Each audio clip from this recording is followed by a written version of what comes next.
uljes së kokës, ajo çka ndoshta na penalizon shumë e na jep dhimbje të tilla, është edhe mos mbështetja e duhur në karrigen e punës. Cila është pozita e duhur arbësh? Pozita e duhur, do me thonë, du të me qenë... Sepse janë 8 orë punë. Për 8 orë punë janë tepër shumë, por duhet të ketë pauza çdo një orë, çdo 40 deri në 1 orë, për shkak se duhet të ketë të paktën 1 deri në 2 minuta një ecje, apo një zgjatje e muskujve, apo një ushtrim, për shkak se ndihmon kjo në largimin e dhimbjeve dhe ashtu lehtëson edhe e bën një efektivitet më të madh në punë.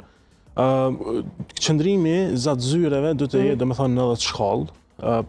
Shpina duhet të jetë e mbështetur për karrikës, po ashtu qëndrimi i monitorit, domethënë, duhet të jetë direkt me sy, jo ult, as shumë lart, dhe do të jetë, domethënë, kjo është një pozicion që zakonisht i preferueshëm